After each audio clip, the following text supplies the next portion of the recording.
All right. Hello, fine friends. How are you all doing today? I myself am doing rather well. I was just going over the latest example of why you should never uh, cater in any which way to the diversity and inclusion side of comics because they never are happy. And if you apologize for doing something, they will not accept it. They will constantly go after you from then on. And it's not like they were already customers of yours. We find oftentimes that the most damage done to a company comes after the initial outrage from these people. You know, once they bend themselves backwards to cater to this crowd, the people who actually spend money end up leaving. They don't buy their products anymore. And that is a heavy thing that is happening with Comicsgate right now. We thought we had a major supporter in Dynamite Comics, especially when they were working with such a big name in Comicsgate, Cecil.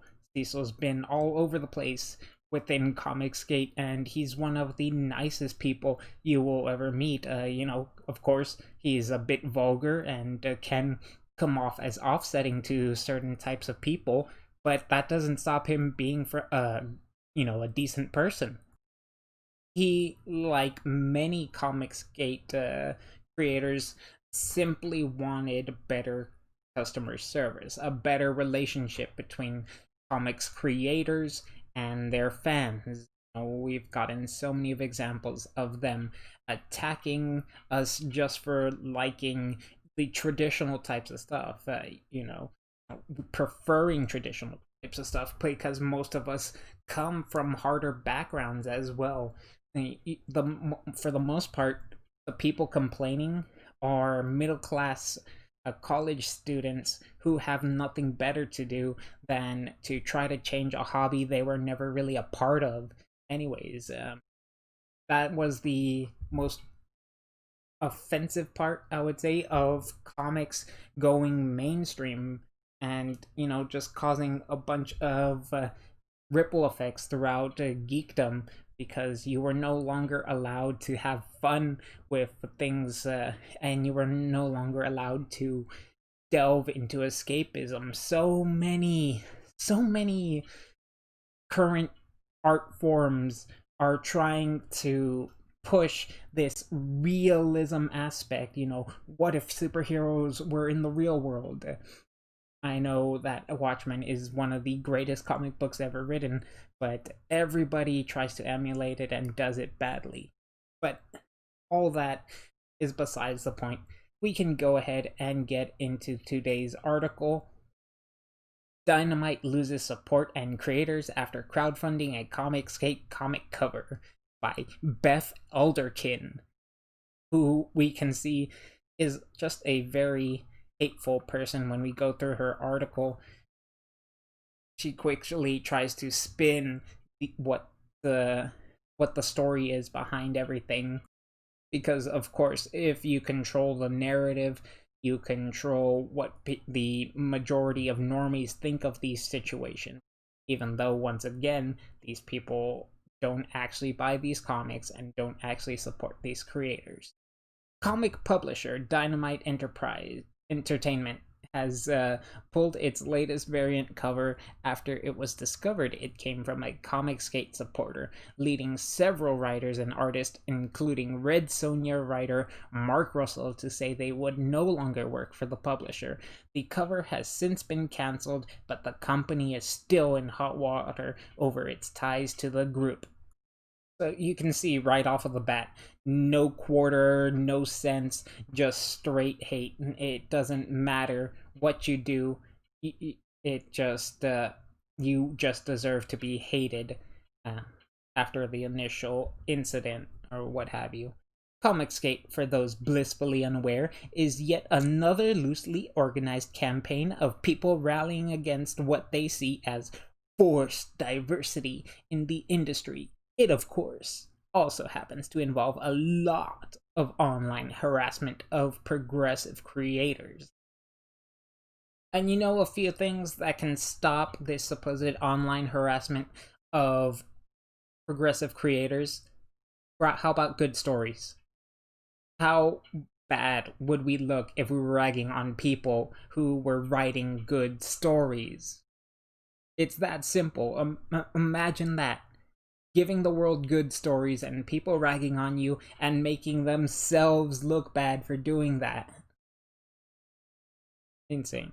Dynamite, the publisher behind titles like Red Sonja, Vampirella, The Boys, and more, faced a wave of criticism over the weekend for one of its Indiegogo limited edition cover campaigns for writer Tom. I can't pronounce that last name, I'm sorry. And artist Michael Michael Maria's Vengeance of Vampirella #1.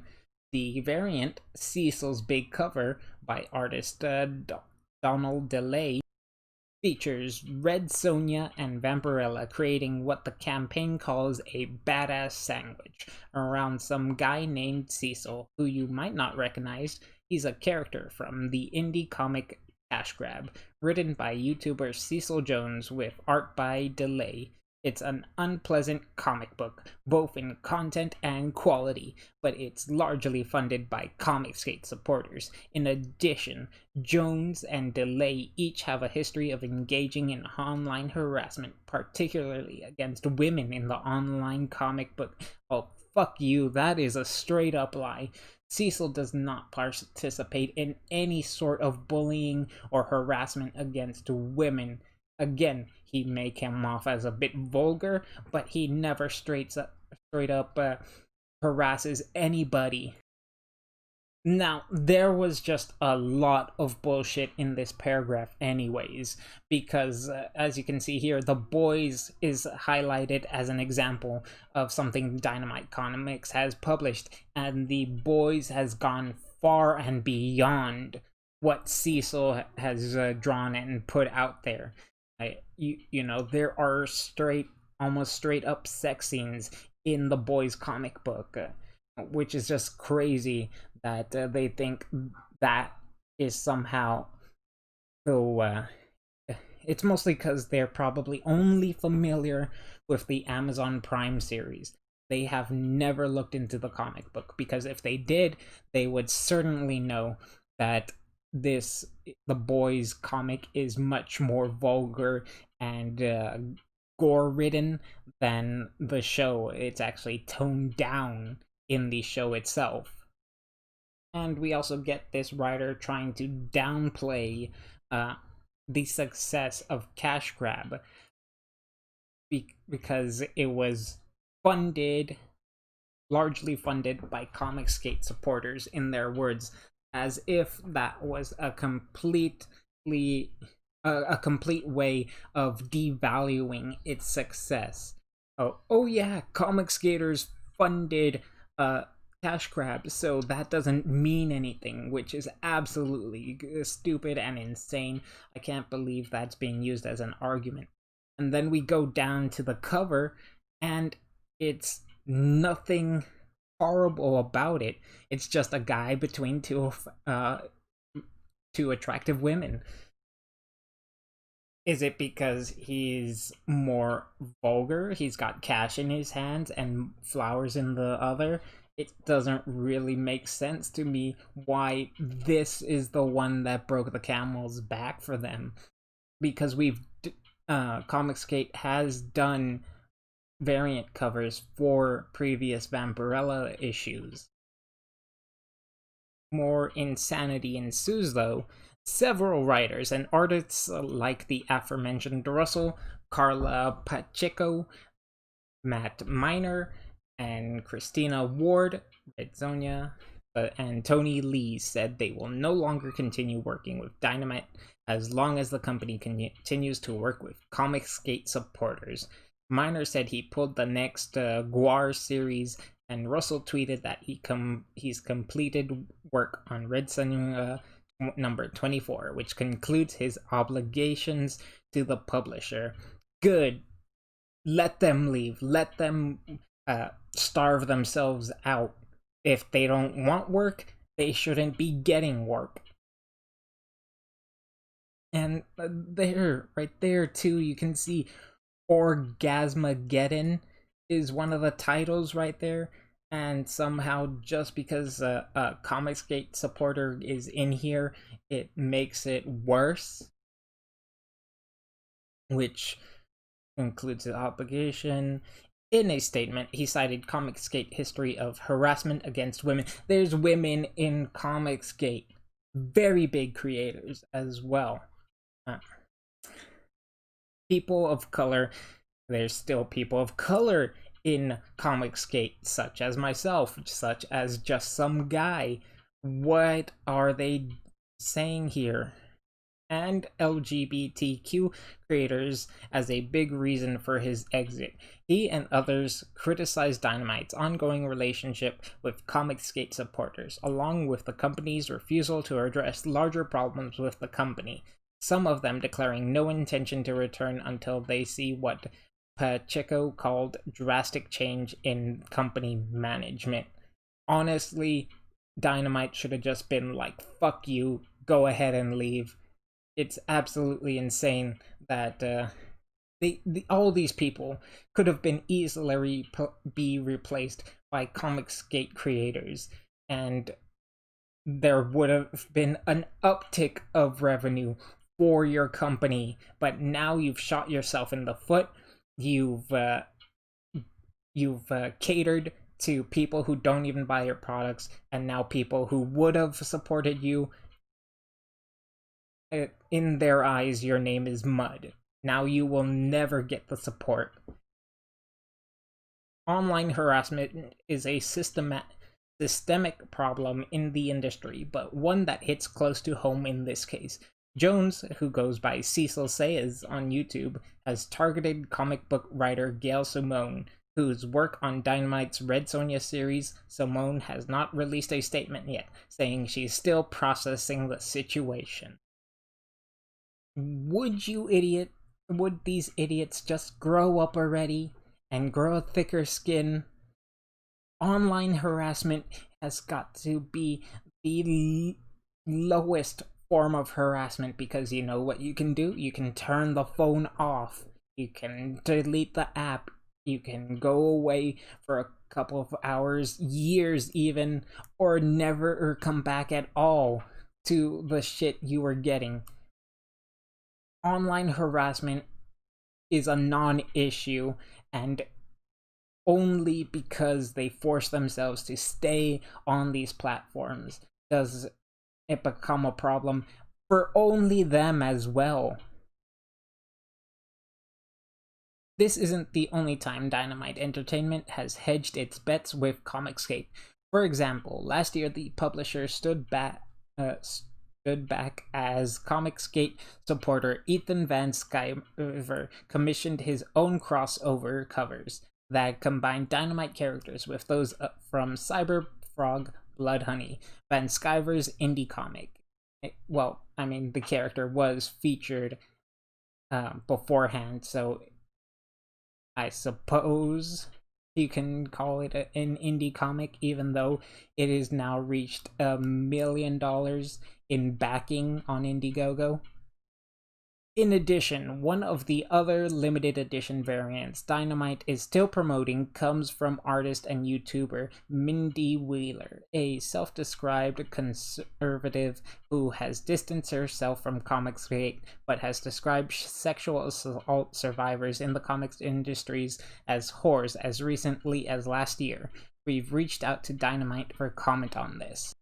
Well, yeah, we already know the women in the comics industry just sleep with more talented or people with more power to get themselves ahead. They would never be in the positions they were in if it wasn't for the sexual favors that they've provided to people. They have no skill or talent on their own. Of course, it's right to call them whores. Much of the criticism from creators and fans has been directed toward Dynamite Entertainment CEO Nick Berrucci specifically, who has continued to support Van Sciver and allegedly other Comicsgate creators, and decried cancel culture as one of the biggest threats to the industry. In his keynote speech from Comics Pro Comic Industry Conference in February. It's also important to note that Dynamite was the only prominent comic book company that did not show support for Black Lives Matter protests last month, because they were turning into riots. They were destroying their own communities. They're still riots and still trying to claim that these people are somehow peaceful, even though so many people have been killed. So many people are getting shot because of these Black Lives Matter protests. Instead, only sharing crowdfunding campaigns for comic book stores that had been looted in the protests' early days. They try to play it off that this stuff isn't happening anymore. Do you know how privileged a life these people have to live to not realize that now this 60-year-old grandma who used to go to the corner store for her groceries now has to travel for 2 hours in some cases just to get groceries because the local store was closed down and broken, completely looted. Absolute insanity. In a public statement, Berrucci said he and Jones had no idea the cover would be so polarizing and have decided not to move forward with it. The Indiegogo fundraising campaign for Cecil's big cover was still active several hours later, having raised over $9,000, but was pulled sometime this morning after IO9 emailed Dynamite for a comment. The company hasn't responded to IO9 as of yet, but said in the statement on Indiegogo page that all orders would be canceled and refunded. And that's where this article ends. And I hope you all understood the insanity that was going on through the heads of this person as they were describing the situation. Never has a situation been so bent to the will of another person. What I mean to say is that this situation can only play out this way so that it makes them feel justified. If any of these views if any of the situations that were written in here are different or played out in a more gray sense, of course Cecil wouldn't look as such a villain. Comicsgate wouldn't look as such villains, but they need us to be villains or else they'll lose their jobs, because for certain they will lose them.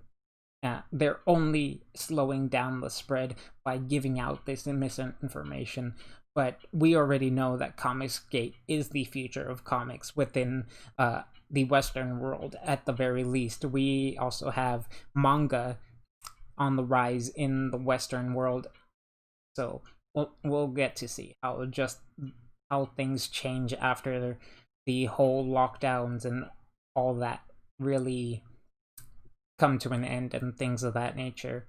Anyways, that's about it for me today. I hope you guys enjoyed the video. If you did, go ahead and leave a like, maybe even subscribe for more videos like this, and don't forget to leave a comment as well. Tell me how I can improve the content. Do you guys like the webcam right up here? I used to put little images right there that would relate to the video, and I'm starting to feel more confident to be on camera, so I put that up there. Leave those thoughts in the comment section down below, and I hope you guys take care and enjoy the rest of your day.